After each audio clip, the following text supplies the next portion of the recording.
This is SITU, thriving in our new Bayan.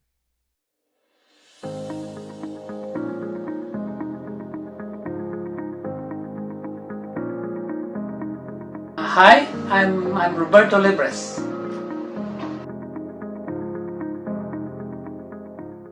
Yeah, I first came to Port St. John as I think July 2012. Yeah, I'm originally from Philippines, and in 2008 I got an opportunity to come to Canada as a beekeeper. So I think in March 4, 2008, and then I'm happy. I worked as a beekeeper for almost 2 years, and then I quit because just only a summer job, so no money in the winter. So I decided to step up, to become a barber, because I'm a barber for almost 10 years in the Philippines before I came. And then after that, worked for 2 years in Alberta as a barber, and then I decided to move to Port St. John in 2012.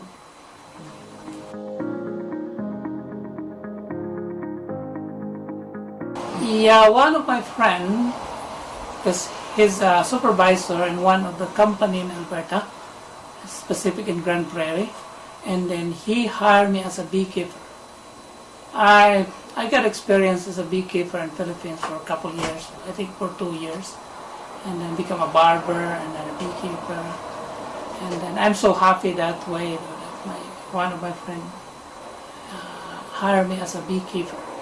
So that's my first step, and then I know what happened in Philippines. It's quite hard to live, so that's why I decided to come to Canada.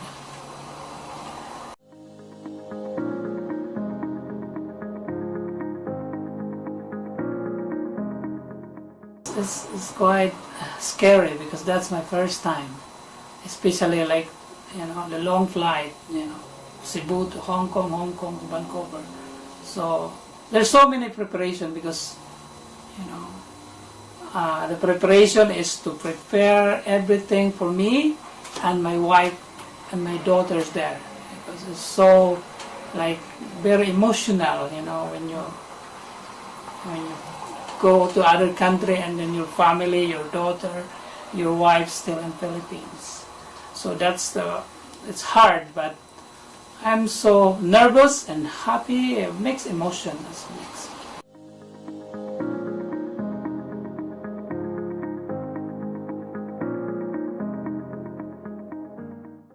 I think she's 4 years old. So, and then, yeah, it's hard for my daughter too. And especially that's my only one. So my wife got 3 miscarriages before, and then that's the last one. So I said, I need to survive this baby. So I think my daughter is one of, they make me a motivation.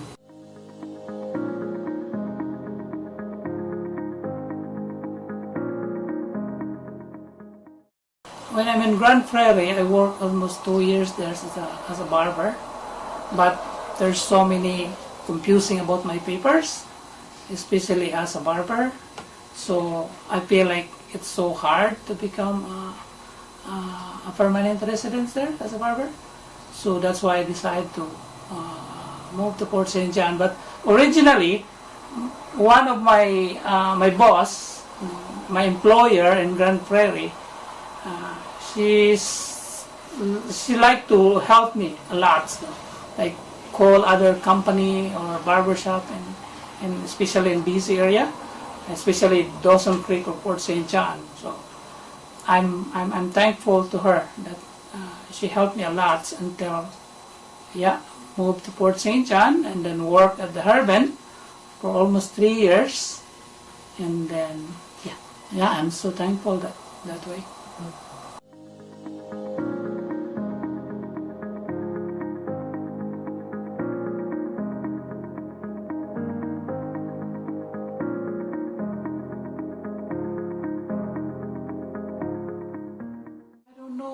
But there's many, but maybe 1,000 or maybe 2,000, something like that. But so different though, because that's 2012 and then now it's 2022. So there's lots of people, like Filipino community in Port St. John. I know that because, as a barber, so, I think I'm the first one barber here before Neil and before other barber, Filipino barber. So I'm thankful to that I'm here, and then there's more and more clients.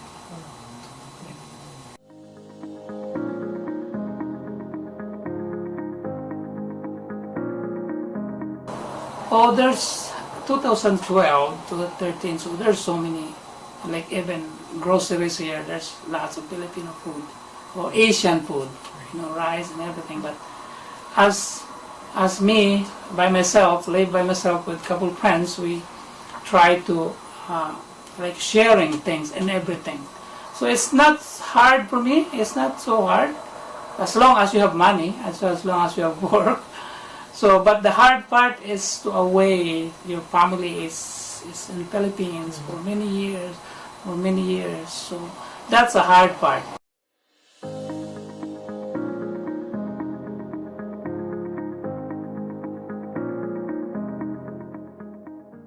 I got lots of friends that make me happy, but there's I don't wanna over or too much happy, because I'm trying to keep, because I'm a family, I have a daughter, I have a wife, so I try my best to do as a father of my one daughter.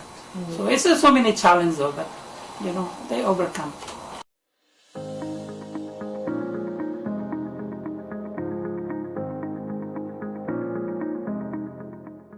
And I think it's 2000, I can't remember, but 2014 December. So that's what we reunited. So that's so happy time, for many years, for almost 5 years. Even though every now and then, I decide to make a vacation in the Philippines for 1 month, 2 months, but it's so different than you're so united with your wife and your daughter.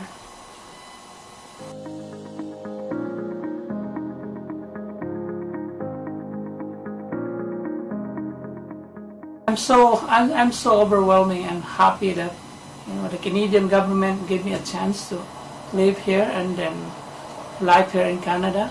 Maybe one day, if I make a decision, maybe my wife to go back to Philippines to retire or here, but it depends, because I have one daughter. But I'm willing to obey what the rules here in Canada, so make Canada happy, pay the tax, pay everything, and I'm so happy though that the Canadian government welcomed me, and not only me but even my wife and my daughter here.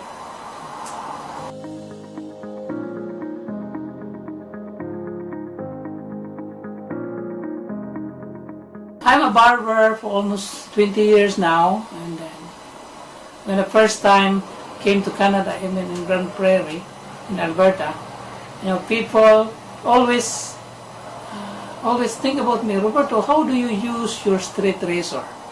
In Philippines it's so common to use straight razor, but here in Canada, no, you don't need to use that.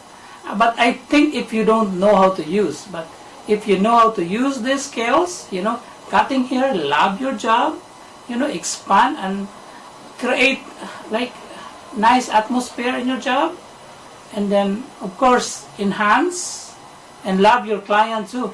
So that's basic. Like for me, when I work at the Harbin before, I try to, of course, encourage some barber there that, love your job, and then don't always think a quantity, you need a quality job. I remember when I worked there before, that's my previous company, like in 3 to 4 months I gained clients right away because I tried to do my best, as a barber, to love the job, and I like quality kind of haircut than the quantity. So I think that's the best that I can advise some people.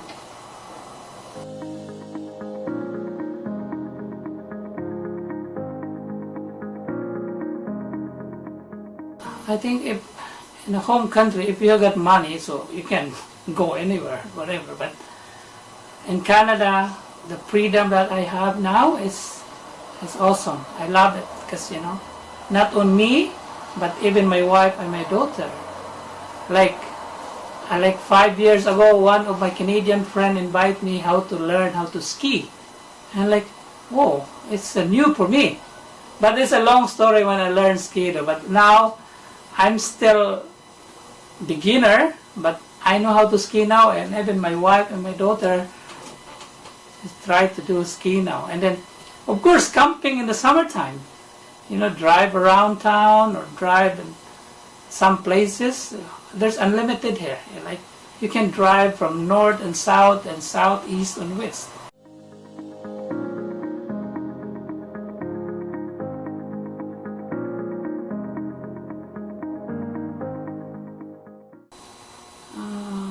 Be positive.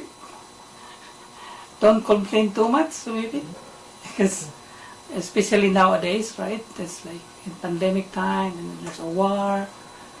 I think the Canadian need to become one, Boys, skills as a barber. I'm not an advisor, but I try to do my best to keep Canadians strong, positive in life, not negative. Because I always think about, this country, I think it's the best country.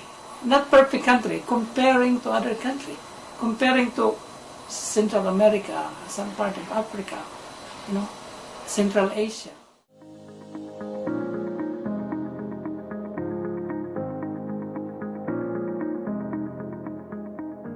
Totally to do a good work though, not totally like, oh, that Filipino, it's bad, I don't like that though. Even though I got couple, mistake when I'm driving, but like speeding, whatever. But I like the Canadian government thinking about, oh, this is a Filipino guy that, willing to help our country. Filipino and the Filipino Canadian too. Because we're not in a perfect country where there's so many problems, but we can conquer that if we do our best to, encourage people to, no, don't give up, come on. Don't do bad things. Even speeding ticket, don't do that.